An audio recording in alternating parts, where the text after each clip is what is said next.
Olá, hoje o Fator Político BR entrevista ao senador Zequinha Marinho, do estado do Pará. Muito obrigada por falar conosco, senador.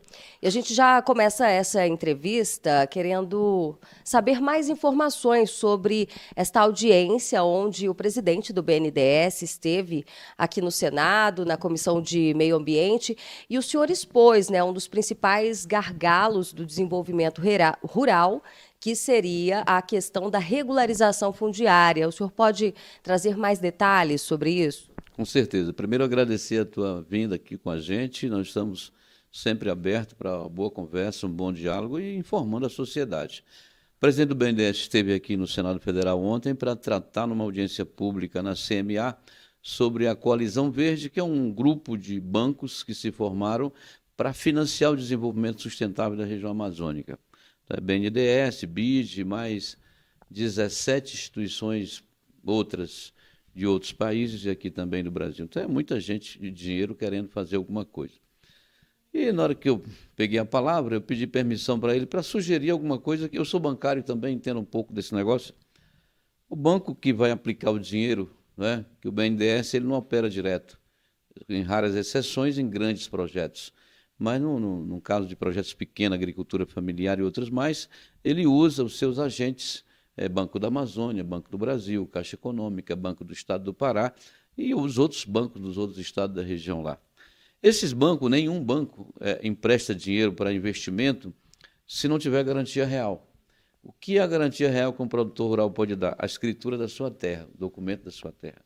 E eu dizia para ele que tudo era muito bom, tudo era muito bonito, mas ele teria dificuldade para levar isso a cabo, porque a situação da Amazônia, não só do meu estado do Pará, mas de toda a região amazônica, é uma bagunça fundiária interminável, não é?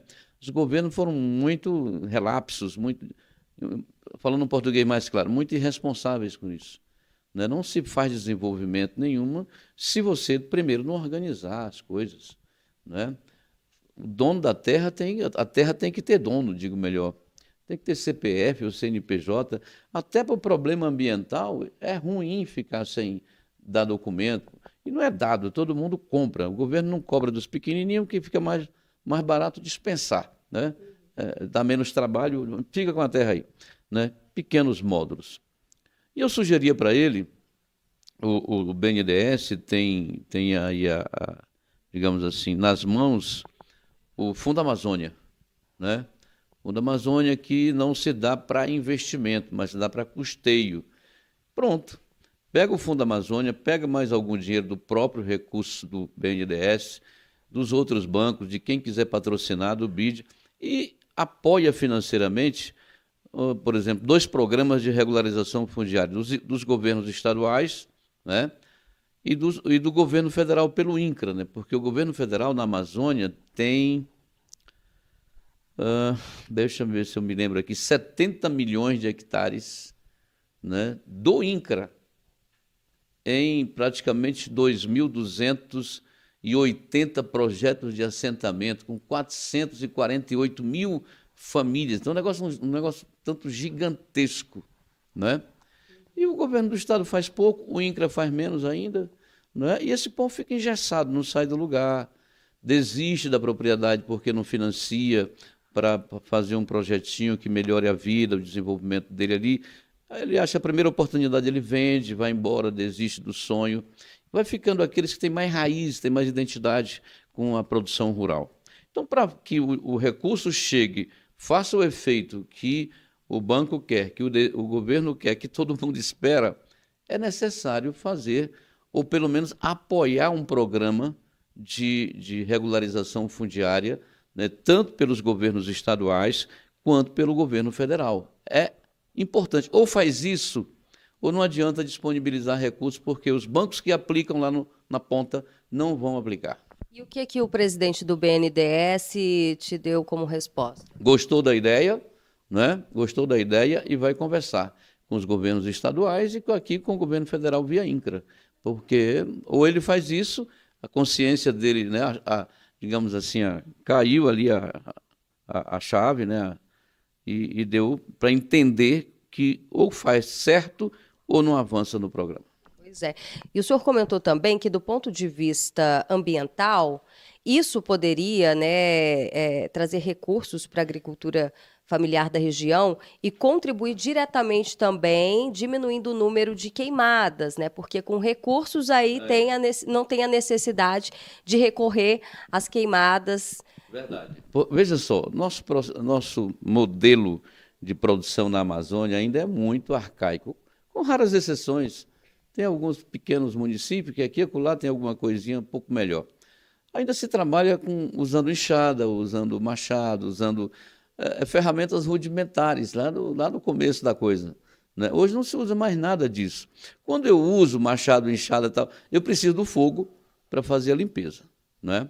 O fogo sempre foi um grande aliado do homem, desde quando foi descoberto. Alguém conseguiu bater uma pedra na outra lá e deu a faísca que virou fogo. Então, o fogo é um grande aliado na limpeza. Mas eu não posso mais queimar, né? Queimada hoje prejudica muita coisa, emite CO2, e aí, pronto, vira aquele pandemônio. Então, para evitar isso, o que eu faço? Eu tenho que financiar máquina agrícola, um tratorzinho. Não é? De repente, eu sugeri para eles, olha, de repente o camarada é tão pequeno que não dá conta de comprar um tratorzinho. Agora, eu quero abrir um parêntese nesse negócio aqui, só para fazer uma crítica, né, que eu entendo que é construtiva. Como? Por exemplo, um Corolla, um Corolla atual, que ele é elétrico, e como é que ele chama? Híbrido, né? Ele não custa R$200 mil, certo? E quem é que anda num Corolla híbrido? Um empresário, né? Um cara bem-sucedido, né? Agora, quando você pensa num tratorzinho, baratinho, com alguns equipamentos, passa de R$300 mil. Quem é que usa o tratorzinho e quem é que usa o carro de luxo? Quem usa o tratorzinho, um coitado que luta, né? E usa o carro de luxo, é um cara bem-sucedido. Quer dizer, como é que eu vou fazer isso num país onde o carro de luxo é mais barato do que um tratorzinho agrícola? Nós temos muita coisa boa que, se houver um incentivo diferenciado, com certeza a gente resolve um grande problema para as famílias de baixa renda. Se você pegar o IBGE, pegar a questão da parte da economia, o pessoal da Amazônia tem uma renda per capita baixíssima, né? O Pará, por exemplo, perde para a região Nordeste, né? Se você comparar, o Pará ganha de quem? Ganha de Alagoas e ganha do Maranhão, e perde para o resto. E olha o potencial que o estado do Pará tem. Mas a gente ainda não aprendeu a transformar esse limão em limonada, né? Complicado. Eu estava sugerindo para ele duas coisas que eu acho, assim, não precisa botar lupa para enxergar, você enxerga a olho nu. O sistema agroflorestal com o açaí, né? O açaí hoje é um produto para exportação, né? E o caboclo aprendeu a trabalhar o açaí, plantar.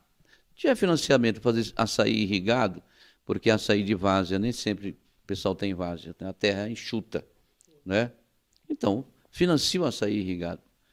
Açaí praticamente dá o ano todo, um pouco menos, um pouco mais, mas produz o ano todo. Você tem renda, está entendendo? Como é que você faria isso? No sistema agroflorestal. Você planta o açaí, mas planta também copaíba, você planta também andiroba, você planta também cumaru, você planta também outras espécies que produzem, que comercialmente te ajudam a sobreviver naquele pedaço de terra, não é? A mesma coisa com cacau. Pará tem o melhor cacau do Brasil. Talvez nós não sejamos campeões em hectares plantados, mas em produção nós somos mais. Nós temos produtividade nossa é maior, né? A força da nossa terra é bem superior à da Bahia, de Rondônia e de outros lugares que produzem cacau. Então nós temos aí, só citando esses dois, não quero citar mais nada, só os dois, você resolve dois problemas com uma ação, né? Problema ambiental, você dá cobertura vegetal para terras degradadas, correto? Plantando o açaí misturado com outras espécies, ou plantando o cacau misturado com outras espécies. Você resolve o problema socioeconômico, porque ambos dão renda satisfatória para quem planta. Então, o governo, às vezes, fosse mais prático, se fosse mais, digamos assim, efetivo naquilo que quer fazer, não é difícil para fazer um grande trabalho. E o banco o BNDES quer focar isso na região e a gente aproveitou para dar essas cutucadas e essas abordagens assim abertas, simples e diretas. O presidente gostou e eu espero que isso vire uma proposta de trabalho para que o BNDES desenvolva na nossa região.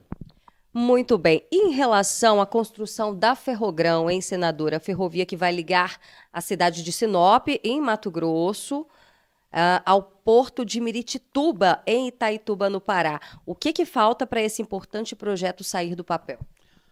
Falta a gente fazer mais zoada, né? Porque nós estamos perdendo para as ONGs, né? Que as ONGs governam a Amazônia, aquele velho problema de vamos integrar para não entregar, a gente perdeu aquela batalha, né? As ONGs tiveram mais inteligência e tomaram conta e hoje elas comandam, né? E aquilo que elas querem acontece e aquilo que elas não querem não acontece. Mas nós temos que vencer essa batalha. Nós temos outro inimigo. O que está travando? Questões ambientais? Questões ambientais também. Então tem ONG de um lado e concorrência do outro lado, né? Nós temos aqui o eixo sul-sudeste, que sempre foram detentores, né, do monopólio da logística no Brasil, né?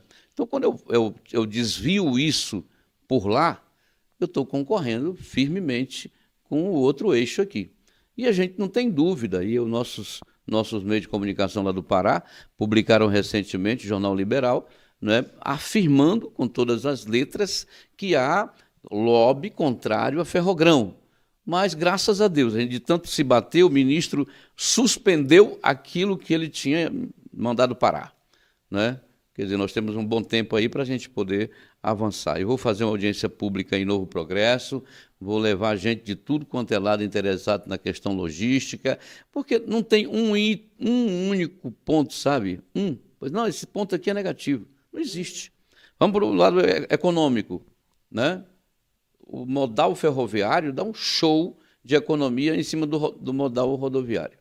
Vamos para o lado ambiental. Hoje o negócio não tem que ser, né? Está na moda, nada se pensa que ambiental pode até não ser viável do ponto de vista econômico, mas do ponto de vista ambiental tem que ser viável. Ah, ótimo. Tu sabe qual é a economia ano em emissão de CO2? 77%. Quer dizer, num todo que o modal rodoviário produz, nós vamos produzir 77% a menos usando a ferrovia. Ponto de vista social e econômico, vamos gerar 385 mil empregos diretos e indiretos. Quem é que pode ser contra um projeto desse? Vamos tirar aquela tanto de caminhão que toda hora um bate no outro, tomba, morre gente, bate no carro pequeno que vem. É um inferno isso, uma rodovia empilhada de caminhões de cargueiro um atrás do outro. Então nós vamos dar uma melhorada geral naquilo. Eu não sei por quê, não é? O ministro do Supremo suspende estudos, projetos, etc. Ainda bem que está começando a cair na real, porque todo mundo critica, né? A pessoa, um ministro, um cara que a gente acha que a cabeça é privilegiada, de repente fica demonstrando a falta de visão e de compreensão de um processo tão simples, mas que tão importante. São processos, só para finalizar, que são acionados por partidos de esquerda, principalmente, né? Isso funciona como uma tabela. A ONG prepara tudo aqui, vem aqui e usa um partido de esquerda. Nesse caso aqui, o PSOL, né? Aciona, convence, financia e ele entra. E o ministro termina acatando. Eu, ministro, não me exporia tanto a acatar uma ação como essa, porque não queria me expor ao ridículo. Eu acho horrível um negócio desse. Isso demonstra uma falta de capacidade de visão muito, muito profunda, muito grande. Bom, é isso aí. Agora, na semana que vem, a gente tem votação da reforma tributária. Queria saber sua opinião, o que ainda pode ser melhorado desse texto que veio da Câmara e sua opinião em relação à criação desse conselho, que teria responsabilidade de distribuir os recursos dos estados. Com relação ao conselho, o Senado vai ter dificuldade, vai ter que limitar. Nós não queremos terceirizar a função do parlamento, correto? A gente vai acertar isso direitinho, porque, né, a gente vê com uma certa preocupação algumas atribuições. Administrativo tem que ser administrativo, vai lá e faz, né? Mas tudo que precisa ser feito em termos de regulamentação que a sociedade precisa resolver por aqui, certamente nós vamos colocar no papel. 2, Nos preocupa algumas situações. Vou citar uma aqui com relação à questão da energia, né? A energia na região norte é complicada, em que pese a região ser uma grande produtora, geradora de energia elétrica, né? Os estados terminam trabalhando, eu fui relator aqui de um projeto que a gente chama de tarifa social, que você pode chegar a ter, dependendo da quantidade de consumo, né? Você pode ter um desconto de até 65%, quer dizer, ficaria lá embaixo, pagaria, porque a pessoa tem dificuldade, né? Pouco dinheiro, a vida, a comida e tal, às vezes o aluguel, né? Então pagar a taxa de energia barata é fundamental. A gente precisa mudar a redação disso. Isso me preocupa muito, né? E nós vamos trabalhar isso até o dia da apresentação do relatório. Eu acredito que na semana que vem ainda não vai dar, mas tudo bem, o relator marcou, porque nós temos aí uma semana meio mole pela frente, passando essa, na outra praticamente o movimento é muito pouco, mas é missão do Congresso, faz parte da nossa agenda aqui, e nós vamos para o debate. Vamos tentar convencer para oferecer ao Brasil uma peça que seja bem melhor do que o sistema que está posto aí, que já ninguém suporta tanto. Para finalizar a nossa entrevista, destacar aqui um projeto da sua autoria que trata as emendas, torna impositiva, na verdade, emendas de bancada, né? Não, emenda de comissão. Emendas de comissão, exatamente. De que forma isso vai beneficiar os municípios, né? Haja vista que vários estados foram prejudicados, não receberam recursos do Fundo de Participação dos municípios. Vamos fazer uma análise antes de chegar nessa resposta final que você coloca. Primeiro, os municípios estão quebrando, assim, tem município que já quebrou, que apartou, né? A nível de Brasil, em 30 de junho, nós tínhamos mais de 50% de municípios operando no vermelho, 51%. 4 meses depois, isso deve estar chegando aí a 65%, 70%. Lá no meu estado, naquele momento, lá atrás, há 4 meses, já tinha 60%, 88 dos 144. Hoje deve passar de 110. Então a situação dos municípios está cada dia pior, difícil, né, que os prefeitos estão desesperados, passando aqui, contando as piores mazelas. 2, o governo federal tem um costume histórico de concentração de renda aqui. Do bolo, nós temos dados de 2019, por exemplo, nós não temos dado agora de 2022, mas 2019 o governo federal concentrou aqui 55% de tudo que se arrecadou no Brasil. Deu 27% para os estados e 18% para o município. Aqui no DF é um pouco diferente, que aqui é governo de estado e prefeitura ao mesmo tempo, né? Mas vai ali para o estado de Goiás.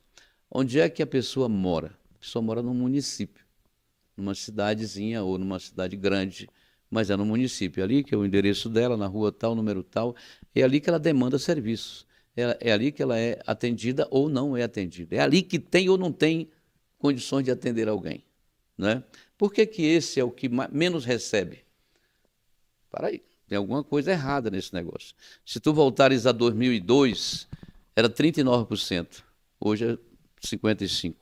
Quer dizer, eu estou segurando o dinheiro aqui e estou asfixiando lá na outra ponta o município, que é realmente quem segura a barra da população. Bom, o que é que eu quero com isso? Eu quero ajudar esses municípios a ter um pouquinho mais de dinheiro. Não é lá essas coisas, mas se tornar essas emendas de comissão impositivas, cada parlamentar vai levar para seus estados um pouquinho mais de dinheiro e vai ajudar esses municípios a sobreviverem melhor, correto? Isso é muitíssimo importante. Nós já tivemos problemas no passado com emenda individual, que se tornou impositiva, com emenda de bancada, que também se tornaram em função da falta de compromisso do governo em liberar, só falta emenda de comissão.